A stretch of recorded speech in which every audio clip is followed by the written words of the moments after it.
Hola a todos, soy Loco RPC y tal y como os comenté en mi anterior vídeo, os traigo un nuevo brico para que, bueno, de forma barata y práctica podáis mejorar vuestro C3 a vuestro gusto y estilo. En este vídeo, pues bueno, os voy a mostrar cómo cambiar la radio original por algo pues un poquito más vistoso, moderno y práctico, de forma que al tiempo que mejoraremos el audio, también conseguiremos una mejora de estética en la consola central que, bueno, a mi juicio pues es un tanto gris y poco llamativa.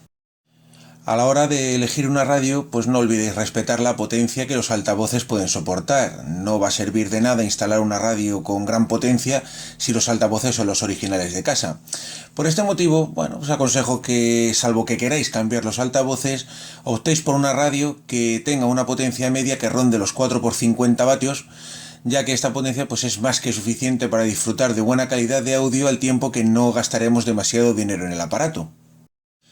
Una vez aclarado este punto, vamos a empezar. Para llevar a cabo esta tarea, que dicho sea de paso, pues bueno, es muy fácil de realizar y no hace falta ser un genio en cara audio, vamos a necesitar los siguientes materiales y herramientas, los que estáis viendo en la imagen: un destornillador plano pequeño, unas varillas de extracción para sacar la radio original, un adaptador de instalación y un adaptador de antena. Estos dos últimos pues son muy económicos, en torno a 10 euros el de instalación y 4 euros el adaptador de antena.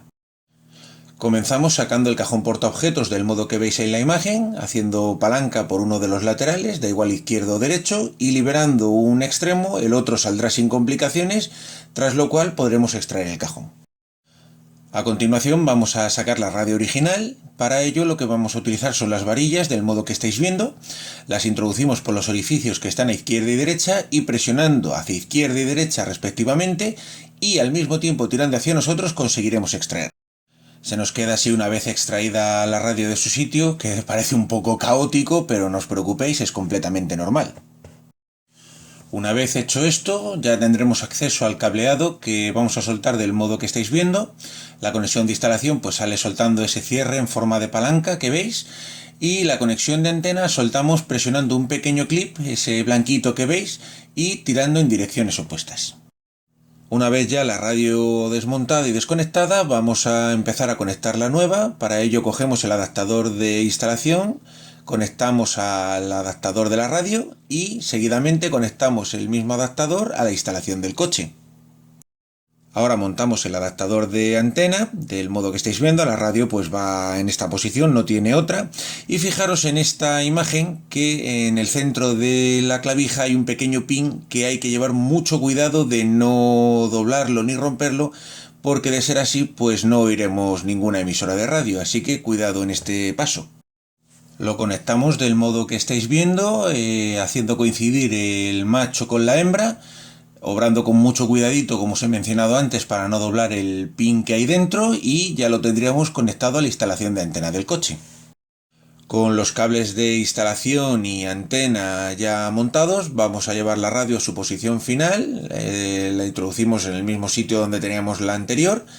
Llevad cuidado cuando la vayáis metiendo de ir guiando con la mano los cables para acomodarlos en su sitio y no pellizcarlos ni cortarlos.